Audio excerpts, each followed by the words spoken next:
Continuamos então com o capítulo 3 e 4, os capítulos 3 e 4 do Homo Ludens, do Johan Huizinga.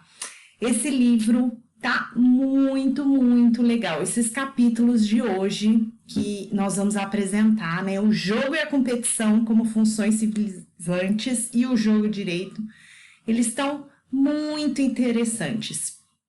Ao ler, eu passei por várias descobertas e eu queria trazer alguns insights bem interessantes que o autor destaca aqui para vocês. Bom, começando pelo capítulo 3. Então, ele vai colocar duas características essenciais que tem que estar presentes no jogo, que é a incerteza e a tensão. Então, todo jogo para o autor, ele tem que envolver a demonstração de algum tipo de habilidade, uma competição, uma exibição, uma representação, um desafio, né? Os ornamentos, os fingimentos. Ele sempre tem que ter aquela pergunta por trás do jogador: será que vai dar certo? Será que eu vou ganhar? E isso é uma grande sacada que diferencia os jogos de azar. Os jogos de azar, o jogar o dado, o deixar para o destino, jogar o palitinho, ele é comumente citado, né, pelo autor, especialmente quando ele vai fazer uma recuperação do elemento lúdico ao longo das civilizações humanas. Então, ele sempre mostra essa questão do azar presente nessa relação, mas ele tenta fazer uma diferença importante do que ele está querendo mostrar e chegar como o elemento lúdico do jogo, como ele vai trazer e abordar, né? Então, é interessante colocar isso, que para ele o jogo vai ser considerado jogo quando houver empreendimento de habilidades, conhecimentos, de aspectos relativos à coragem.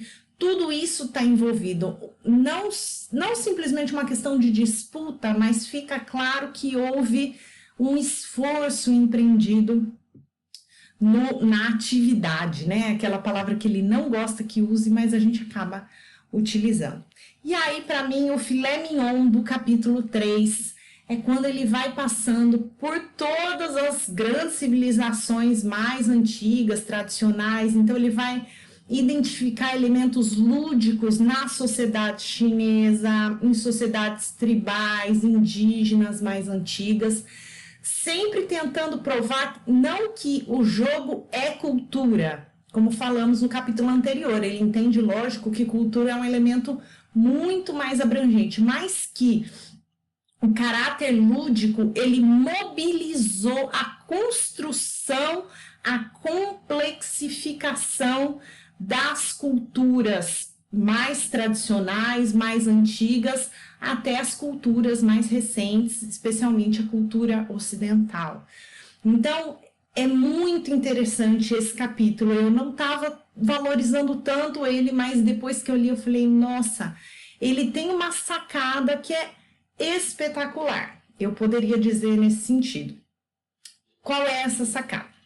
Ele fala o seguinte, que ao longo das culturas, né, ao longo dessas grandes civilizações, o elemento lúdico, ele aparece em disputas, em apostas, em competições, mas é na sociedade romana que esse aspecto do lúdico, ele dá um salto. Por quê?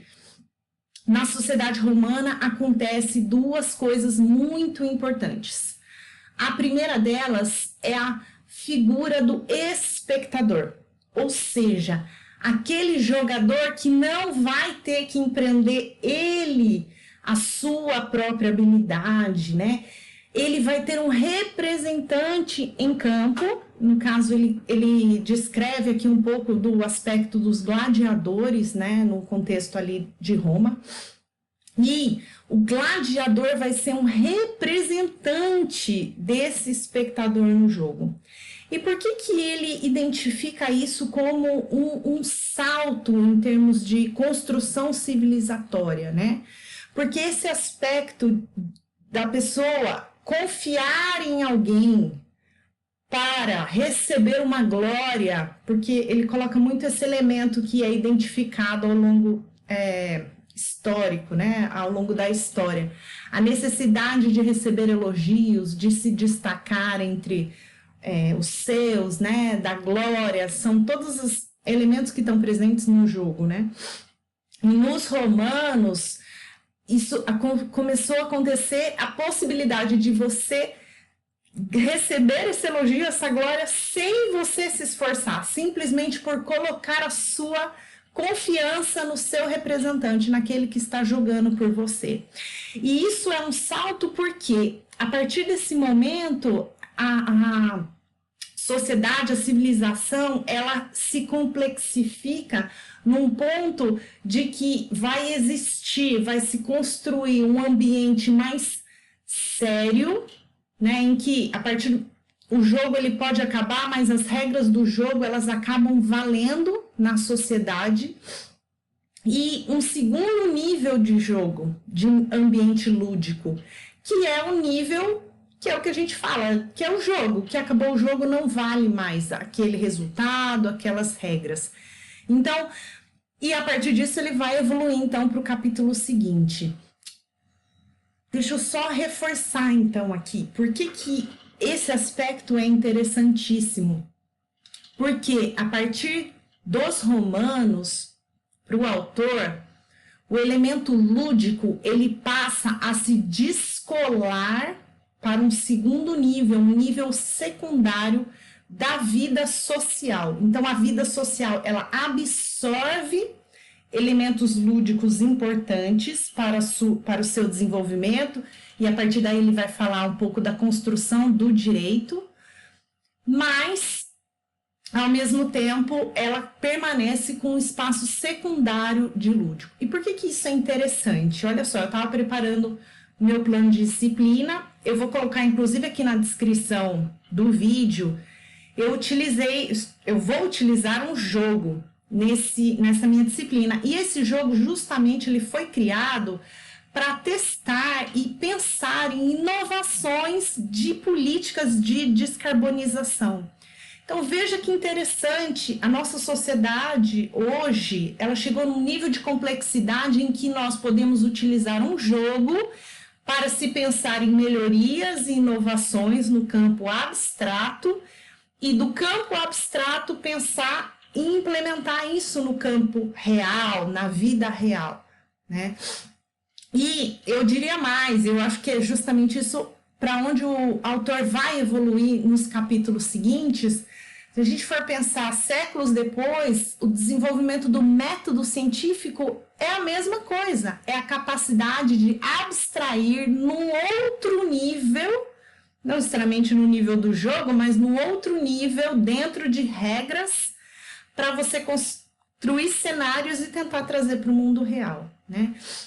Então, só para mostrar como esse capítulo ele foi interessantíssimo, ele é muito bem construído e o autor trouxe várias questões instigantes. E aí, o capítulo seguinte, então, ele vai mostrar, ou vai tentar mostrar como o direito ele vai beber da fonte do jogo. E eu nunca tinha parado para pensar nisso também. Mas se você já olhou para uma corte, né, para um tribunal, você vai perceber elementos muito lúdicos. Deixa eu voltar aqui para frente. Então, você vai perceber uma série de rituais, né, que vão beber lá de sistemas primitivos, de contratos e obrigações. A ideia do litígio, da disputa judiciária, a figura de um juiz, de um árbitro que vai dizer quem ganhou. Então, ele vai tentar mostrar ao longo de todo esse capítulo que o processo jurídico ele se originou de uma competição de jogos. E, inclusive, ele fala que antes da perspectiva judaico-cristã, do certo e do errado, as disputas jurídicas elas se davam mais no âmbito de quem se mostrava melhor ali. Então, vamos falar até de uma batalha verbal. Não necessariamente que um dos lados ele estaria certo, mas que ele acaba ganhando na batalha, né? E aí, se você for pensar com aquela definição do capítulo 1, você tem o espaço, que é a corte, você tem as regras, né, daquele jogo, daquele lugar, daquele ambiente, que pode parecer quase uma arena. Você tem os aspectos estéticos da figura do juiz, da toga, da peruca, que podem remeter, inclusive, como um ser que está descolado da realidade natural. E o martelinho, enfim, você tem vários elementos lúdicos num processo de litígio, né? Num processo jurídico. Então é interessantíssimo como o autor ele consegue trabalhar tudo isso dentro do aspecto lúdico, tentando novamente mostrar que a sociedade ela acabou se tornando mais complexa. Ele não usa a palavra evoluída, ele usa a palavra complexa para separar o nível lúdico mais infantil, né, aquele jogo que acabou o jogo e pronto, para o ambiente mais sério jurídico.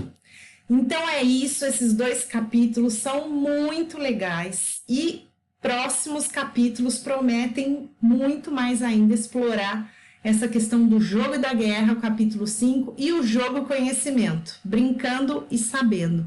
Então, é isso, espero que tenham gostado. Até a próxima!